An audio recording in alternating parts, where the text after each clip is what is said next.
bienvenidos, es un placer recibirlos aquí para este día tan especial de homenaje a Alberto, nuestro querido compañero y amigo Alberto. Quiero dar un agradecimiento a Ernesto por haber organizado toda la actividad. La idea salió de Ernesto, funcionó y gracias.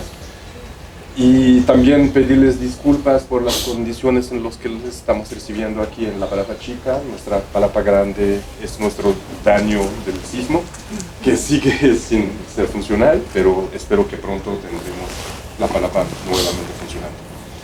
Pues bienvenidos a todos, vamos a tener estas 4 pláticas de la mañana y a las 2 de la tarde tendremos una comida donde vamos a celebrar ahí a Fiesta el día de hoy. Gracias a todos por estar aquí. La primera plática va a ser a cargo de Pepe Seade, que nos va a dar la plática singular del día de hoy. Muchas gracias. Oye, no voy a usar esto, voy a usar la antigüita. Muy bien. Esto complica un poco cómo se cierra. Yo creo que de aquí. ¿No lo vas a usar? No. Yo tampoco. Ah, creo que esto también se puede bajar. Ah, va.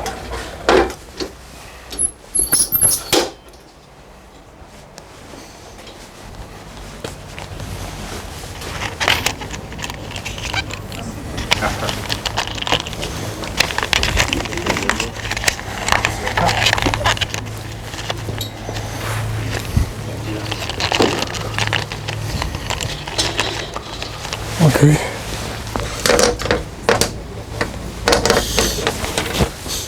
Bueno, voy a hablar de la prehistoria.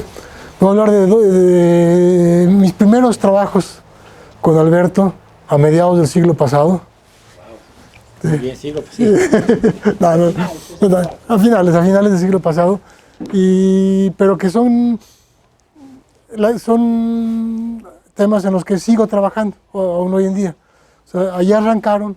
Entonces quiero decir un poco de lo que hicimos y cómo ha evolucionado. ¿Sí? Entonces va a ser muy sencillo, unos 15-20 minutos de cada uno de los 2 temas. Antes, lo primero, hoy voy a hablar de lo que se conoce como el GSV Index. G. Gómez Montt, C. de Verjovsky, el índice de nosotros. Y hay un poco, vamos a suponer que comenzamos con una función de Cn más 1, un polinomio, por ejemplo, que lleva el origen al 0 solo por tener un punto base. Y suponemos que, déjenme ponerlo así de nota aquí, y ese 0 es el único punto crítico. Entonces nos fijamos en la variedad que nos define, los ceros de la función. Además podemos pensar que es un polinomio si quieren. Por ejemplo, z1 a la a1 más z0, perdón, a la a0 más zn a la an. Entonces f de z con las a's mayores que 1. Tiene punto crítico, un único punto crítico en el origen. Vamos a tomar una situación así y tomamos, entonces tenemos la variedad singular y tenemos las fibras, imagen inversa de los valores regulares. Ahora vamos a suponer que consideramos un campo vectorial. Aquí vamos a considerar V chica, campo vectorial en V con singularidad aislada en el origen. ¿Sí? ¿Eso qué quiere decir? Bueno, esta cosa, la variedad V, si le quitamos el origen, es una variedad compleja lisa de dimensión compleja n. Entonces en cada punto tenemos un tangente. Entonces vamos a considerar una sección de las tangentes en todos los puntos. ¿Sí? Y vamos a suponer que es la restricción de... La podemos pensar entonces como una sección de b menos 0 a el tangente en Cn más 1 restringido a b. Entonces un campo vectorial en el medio ambiente para puntos en esta, pero le pedimos que en cada punto de B sea tangente a B. Entonces es un campo vectorial tangente a B. Y vamos a suponer que es continuo en el medio ambiente con un único punto singular en el cero, el campo vectorial. Entonces una pregunta, bueno, es fácil ver que cualquier campo así es restricción de campo vectorial en el medio, definido en todo un entorno del medio ambiente con singularidad aislada. De hecho hay infinitas, el espacio de extensiones al medio ambiente con singularidad aislada es un espacio de dimensión infinita. ¿Sí? Pregunta, ¿será que lo podemos extender al medio ambiente con singularidad aislada, pero tangente a los niveles no críticos de la función?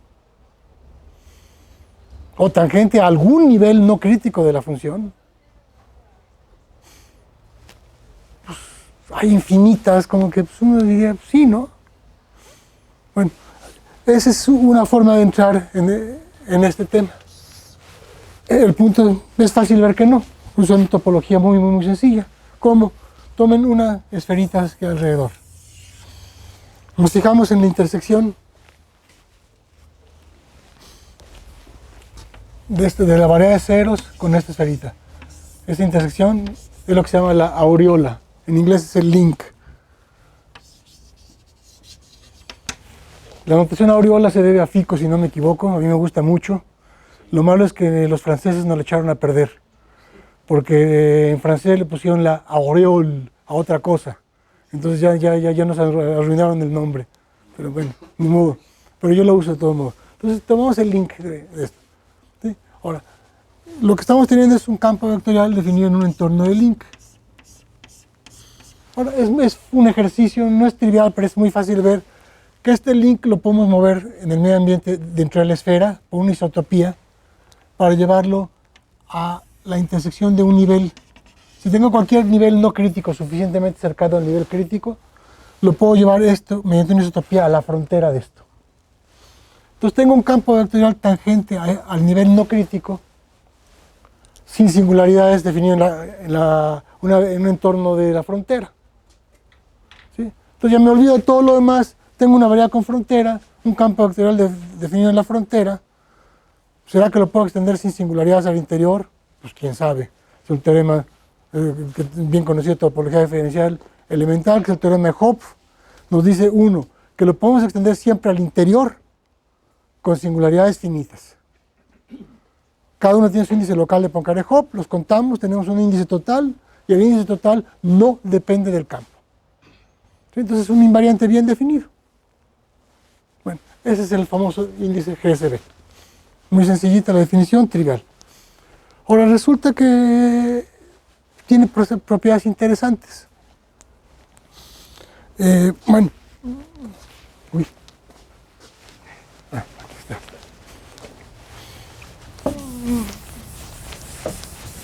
No voy a entrar en muchas propiedades, pero bueno, déjenme comentar que así como el clásico índice Poincaré-Hopf se puede definir usando teoría de Chern-Weil.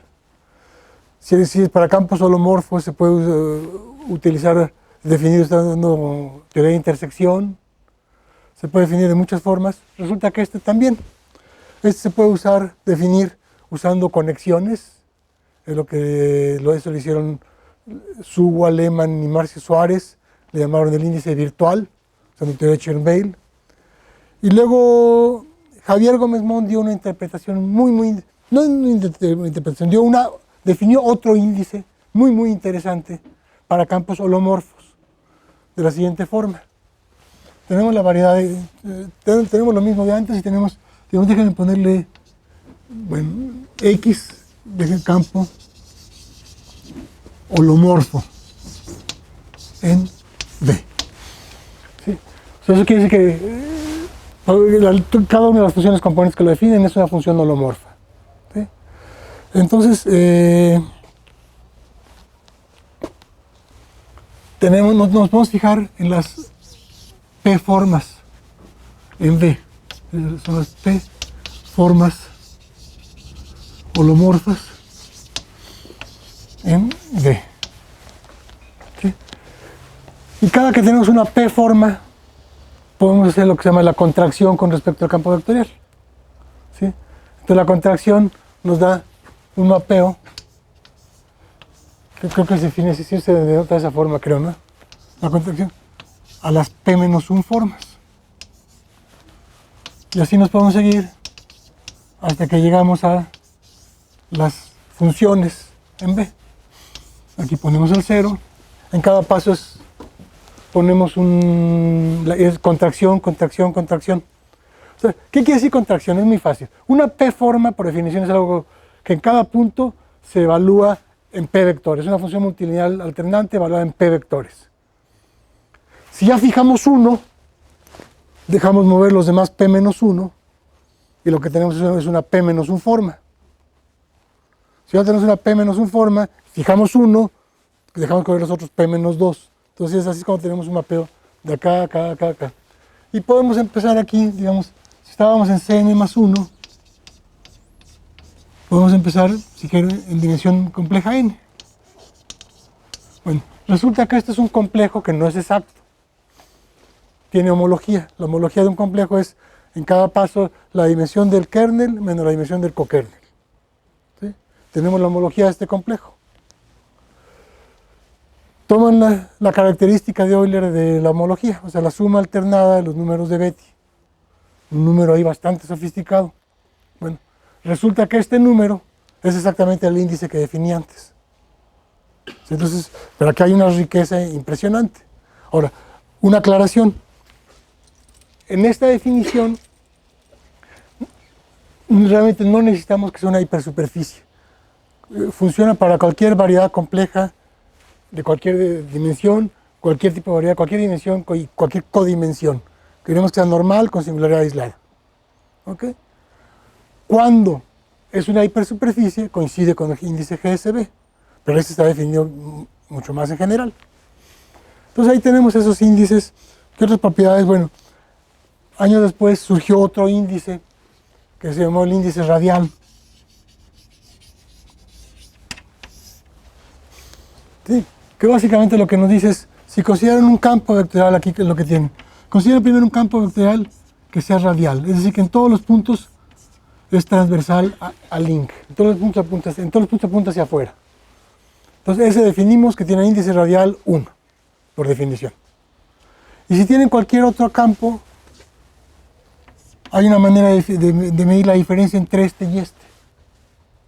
Sí, es una forma muy sencillita, topológica totalmente. Entonces dice que el índice radial de este es 1 más la diferencia con este. Entonces hay otro índice radial.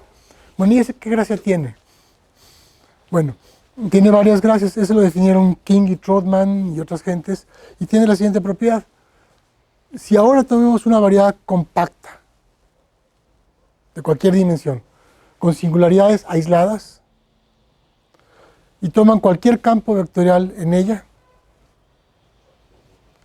pueden definir su índice total, que es la suma de los índices radiales en las singularidades más los índices de Poincare-Hopf en los puntos lisos. Bueno, resulta que no importa qué campo tengan, te da la característica de Euler-Poincare. ¿Sí? Y más aún, esto tiene una extensión natural para cuando en vez de tener un campo consideran 2 campos, o 3 campos, o n campos. O sea, cuando consideran marcos, hay una extensión de ese índice radial natural. Y usando ese concepto, uno puede definir clases de Chern para variedades singulares. Y son las clases de Schwartz, que resulta que son las clases de McPherson. Entonces hay toda una teoría espectacular que surge de estas observaciones tan sencillitas. Y entonces uno se puede preguntar, bueno, ¿y el GSB índice tiene algo en ese espíritu? Pues resulta que sí. Si tenemos una variedad compacta global, con singularidades aisladas, que todas son localmente hipersuperficies, podemos definir un índice GSB global. Y resulta que esa es la clase de Fulton-Johnson, una clase de Chern para variedades singulares distinta, que surge a partir de teoría de haces virtuales, de cosas bastante interesantes, y ahí aparece el índice GSB. Bueno, y ahora, y bueno, y es un ejercicio ver que la diferencia entre el índice global GSB y el índice radial estaba por la suma de lo que se conoce como los números de Milnor. Los números de Milnor es lo siguiente: toman el nivel no crítico, este cachito, bueno, y resulta que este cachito tiene el mismo tipo de homotopía de un buquet de esferas de la dimensión del medio. Entonces su homotopía es muy sencilla. ¿Sí? Bueno, ¿cuántas esferas hay en ese buquet? Pues un cierto número. Ese número se llama el número de Milnor. Bueno, la diferencia entre el índice radial y el índice GSB es exactamente el número de Milnor. Entonces hay un montón de cosas. Entonces, por ejemplo, si consideramos ahora una variedad compacta, con singularidades que no son intersección, que no son hipersuperficies, el índice GSB no está definido, pero el índice radial sí, y el índice homológico también. Teorema: la diferencia del índice radial y el índice homológico no depende del campo vectorial que escogemos. ¿Sí? Es un invariante que depende solo de la variedad compacta. Si esa variedad es una hipersuperficie, es la suma de los números de Milnor. Si no es hipersuperficie, ¿qué es? No se sabe, problema abierto. ¿Sí? Bueno, y hay un montón de preguntas más. Bueno, y bueno, ese es un campo en el que pues, nuestro artículo fue seminal, el trabajo con Alberto, pues puedo decir que es el que abrió un campo que es el campo de, le podemos decir que la teoría de índices de campos vectoriales en variedades singulares. Es mi artículo más citado, es también uno de los más citados de Alberto, también uno de los más citados de Javier, y pues surgió de esa pregunta inocente, ¿no? Dado un campo vectorial tangente a la hipersuperficie, ¿lo podemos extender tangente a las fibras vecinas? Bueno, de ahí salieron un montón de cosas que todavía siguen. O sea, digo, hoy me llegó un artículo para el Journal of Singularities como editor acerca del índice radial. Entonces sigue dando cosas, ¿no? Bueno, entonces es un tema al cual quería solo mencionar así. Es algo que hice con Alberto, fue mi primer trabajo con Alberto. Eso lo hicimos por ahí del 85 más o menos, ¿no? Antes de que se fuera a Trieste. Bueno, y ahorita déjenme cambiar a otro cercano, que ese lo hicimos cuando estaba Alberto en Trieste. Y me acuerdo muy bien que estaba en Trieste porque fumaba el señor como chacuaco y su esposa no lo dejaba fumar. Entonces el artículo terminamos en un día de invierno con un frío de la fregada, todo el día en la terraza muriéndome de frío para que pudiera fumar Alberto. Pero gracias a eso pudimos hacerlo muy bien. Sí, bueno, ok. Entonces déjenme cambiar de tema. Ese es el segundo tema del que voy a hablar.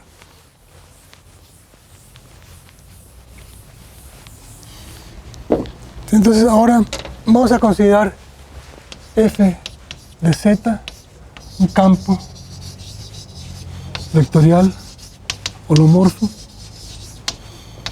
en Cn. ¿Sí? Entonces z es un vector en Cn y para cada punto en Cn tenemos que dar una flechita. ¿Sí? O sea, eso está escrito por n componentes. Entonces lo podemos escribir como suma de fi de z parcial con respecto a zi, donde tomamos las parciales como una base del tangente, ¿ok?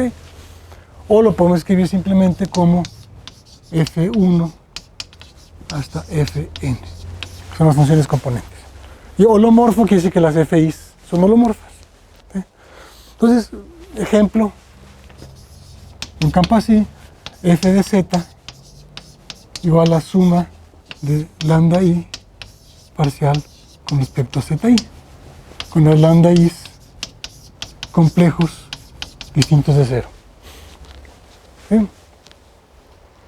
Entonces, en los 80s, teníamos un seminario y había un artículo de Camacho, Kuipers y Pallis, donde estudiaban estos campos y estudiaban una construcción muy interesante.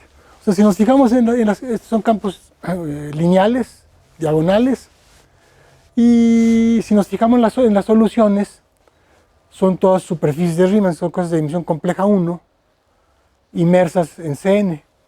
¿Inmersas en qué manera? Pues a priori, pues uno quién sabe, ¿no? Pero hay básicamente dos casos importantes. Vamos a fijarnos, tenemos C. ZI, después de lambda I, ZI. Lambda I por ZI. Aquí, sí. Sí, gracias. Sí, perdón. Entonces vamos a fijarnos en los lambda I, lambda 1, lambda 2, lambda 3, etcétera, y en algún lugar tenemos el origen. ¿Sí? Bueno, hay dos posibilidades. Puede ser que 0 esté en la envolvente convexa de los lambda I, o puede ser que 0 no esté en la envolvente convexa. ¿Sí? Ahora, en cualquier caso, voy a fijarme en M, la variedad, el conjunto de puntos en Cn, donde F es tangente a la esfera con centro en el origen. ¿Sí? A ver, vamos a ver qué es lo que estamos teniendo.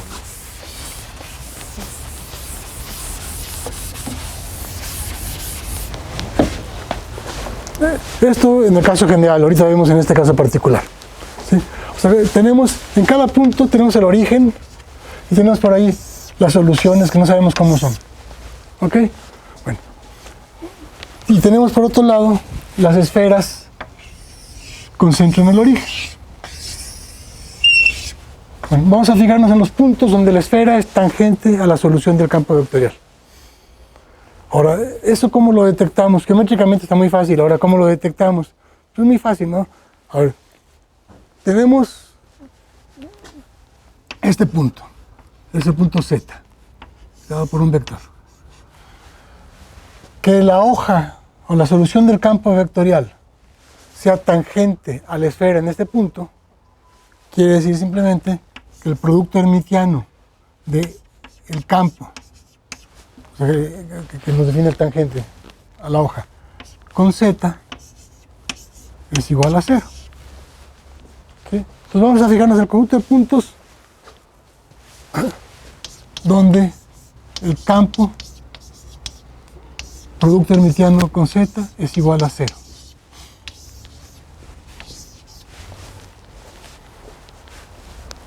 ¿Qué tipo de conjunto será ese?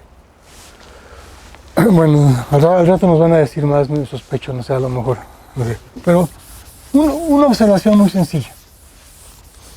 A ver, esto fíjense que realmente quiere decir dos ecuaciones. O sea, esto es, por definición, suma de Fi de Z, Zi conjugado. Entonces, que esto es igual a 0, quiere decir que la parte real es 0 y la parte imaginaria es 0. Entonces, son dos ecuaciones. ¿Sí? Entonces, por ejemplo, en este caso lo que estamos teniendo es la función que a Z la asocia la suma de los lambda i's por Zi conjugado, o que es lo mismo que suma de lambda i's por el valor absoluto de Zi al cuadrado. ¿Sí? Estos siempre son reales positivos, obviamente. Bueno, mayor o igual de que 0. ¿De acuerdo? A ver, vamos a suponer que los lambda i's son tales que su parte real o que su parte imaginaria es estrictamente mayor que 0. ¿Sí? Entonces, si la parte imaginaria de esto es estrictamente mayor que 0, ¿en cuántos puntos anula esta ecuación? La parte imaginaria. Tenemos aquí pura cosa positiva multiplicada por un real positivo, pues solo se anula en el 0, ¿verdad? Entonces quiere decir que esta variedad, en ese caso, consiste solo del cero. ¿Sí? O sea, si la parte imaginaria, si todas las partes imaginarias son positivas, la M consiste solo del origen. Ahora, más general, supongamos que la envoltura convexa no contiene el origen. ¿Qué pasa con un campo vectorial? ¿Qué pasa con las soluciones de un campo vectorial, con la foliación que nos define, si todo el campo lo multiplicamos por una constante? Pues las flechitas crecen, o disminuyen, o cambian las flechitas, pero el espacio complejo que generan no cambia. En cada punto la línea compleja que genera, que es el tangente a las soluciones, no cambia. Entonces los contactos con las esferas no cambian.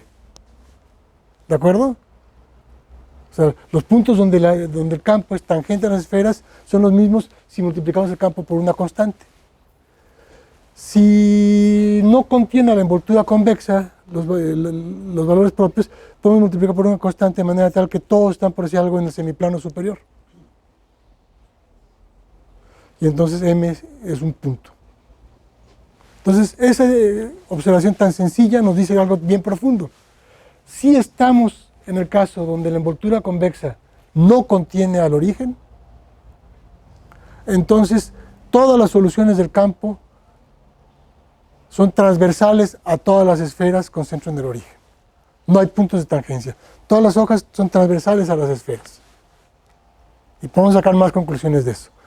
Entonces, desde esta óptica, lo interesante es cuando estamos en el primer caso. Esto es lo que se conoce como que el campo está en el dominio de Siegel. Ahora, pueden pasar patologías.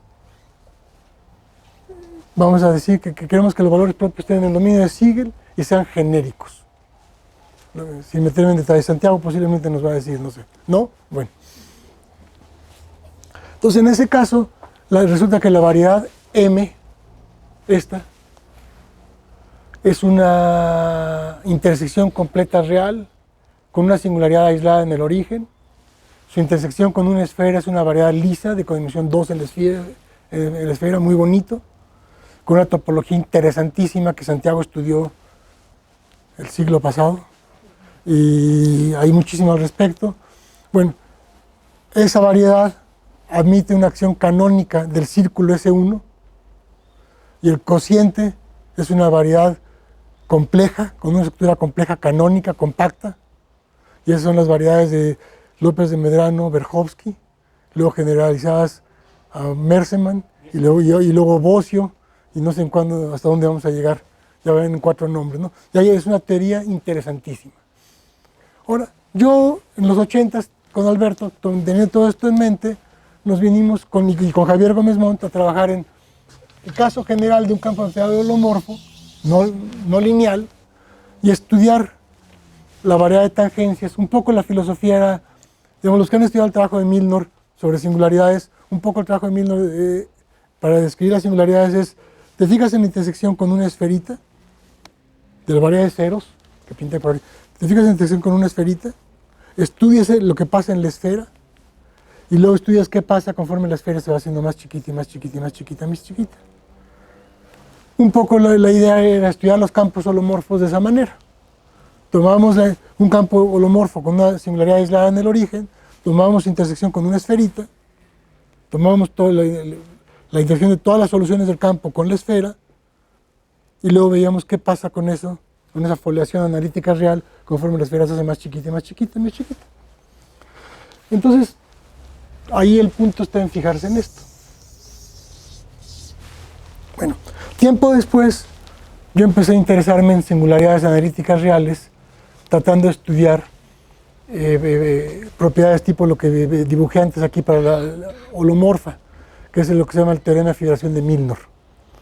Entonces yo me pregunté, estudiando funciones de Rm en R2, con punto crítico aislado, y que tuvieran propiedades topológicas semejantes a las funciones holomorfas, me pregunté si estas funciones nos servían.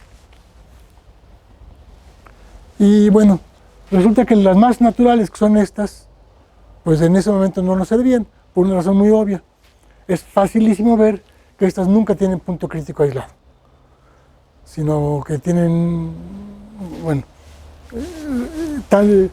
todos los rayos reales determinados por la lambda is son valores críticos. ¿Ok? Entonces, desde el punto de vista de las singularidades no me servían. Sin embargo, observamos que si hacemos lo mismo, si consideramos campos de la forma, digamos, lambda i, z, sigma i, a la AI, lambda n, z, sigma n, a la AN, con las AIs mayores que 1 y sigma una permutación, cualquier permutación, y hacemos lo mismo, consideramos la función esta, que nos describe las tangencias con las esferas, resulta que todas estas tienen punto crítico aislado, nos definen la variedad de ceros, es una intersección completa con singularidad aislada, y todas esas tienen una fibración de Milnor, que es lo que era lo que yo quería, y desde el punto de vista de singularidades son interesantísimas. Entonces por ahí me fui yo, y ese fue un trabajo que estudiamos con Alberto y con Ciriña, como era parecida a las Rúas. Y si se fijan, bueno, en este caso la variedad de ceros está definida por algo de la forma lambda i, z, sigma i, a la AI, por z i bar. Son las funciones en las que nos estamos fijando, que son analíticas reales en variables zi y zi y zi conjugado. Y algo que observamos es que para estos casos esas singularidades eran casi lo que se llama casi homogéneas. Una singularidad compleja es homogénea si cuando multiplicamos por escalares la función nos saca escalares a una cierta potencia. Eso es homogéneo. ¿Sí? Un polinomio homogéneo quiere decir que f evaluado en lambda de z es lambda a la k f de z. Nos saca escalares. Bueno, un polinomio complejo es casi homogéneo si pasa algo parecido, solo que la multiplicación por escalares tiene pesos. En cada variable tenemos que meterle pesos. Y entonces, si hacemos actuar los complejos con pesos, nos saca escalares a alguna potencia. Es un polinomio casi homogéneo. Ahora, estamos metiendo complejos distintos de cero. ¿Sí? Ahora, los complejos distintos de cero, topológicamente es S1 cruz R más. Entonces estamos teniendo una multiplicación en Cn por puntos en S1 por R más que nos saca escalares. Es en el caso casi homogéneo. Bueno, en estos casos no se tiene eso. Pero resulta que hay una acción de S1 por R más que nos saca escalares. O sea, lo que pasa es que S1 actúa con unos pesos y este actúa con otros pesos. ¿Sí? Bueno, y usando esa acción fue que probamos que teníamos fibración de Milnor y probamos una serie de cosas. Bueno, más tarde José Luis Cisneros estudió singularidades analíticas reales con una propiedad análoga, que existe una acción de S1 por R más que nos saca escalares. ¿Sí? Y son las que hoy en día se conoce como polar weighted singularities. ¿Sí?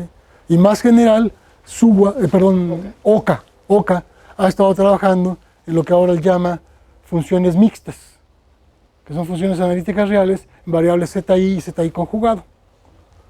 Y también está haciendo toda una teoría gigantesca, estudiando estas, que una vez más surge de mi trabajo con Alberto. Y bueno, eso es de lo que quería hablar, y simplemente quisiera terminar diciendo que esto nos muestra un poquito, nos da una probadita muy chiquita de lo que es Alberto. ¿Sí? Trabajar con él no siempre es fácil, porque te echo una idea, y antes de que empieces a ver cuáles son los pies y cuáles son la cabeza, ya te echo otra, y luego otra, y después de un rato ya no sabes si lo quieres colgar a él de una lámpara o te quieres colgar tú, ¿no? Pero entre todo eso, seguro, hay una genialidad. No, lo digo de verdad. Siempre sabe ir a la esencia, siempre hay ideas innovadoras, siempre hay cosas maravillosas. Y también nos muestra mucho un aspecto de Alberto. A él como que agarra una fruta hermosa, le da dos mordidas, dice, qué sabroso, y la deja ahí para que los otros se entretengan con ella y se va a buscar otra fruta. Entonces, así él trabajó con esto, comenzamos, y ya luego yo seguí de necio y él se fue a explorar otros horizontes, ¿no? Pero le debo muchísimo a Alberto.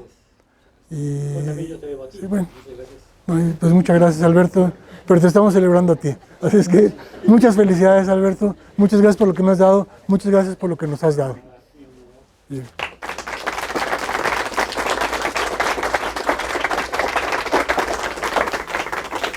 ¿Alguna pregunta? Un comentario nada más, que me parece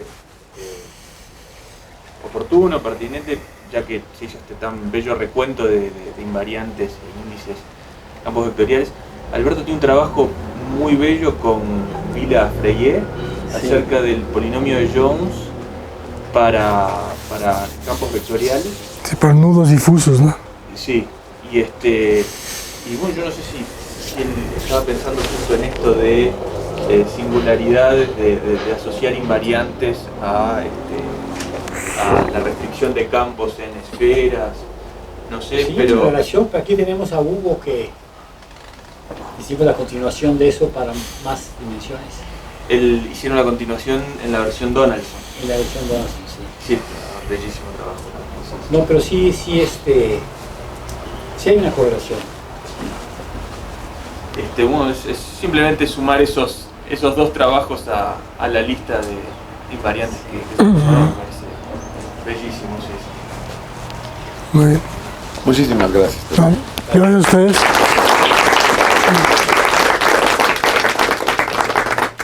Y ahora tenemos a...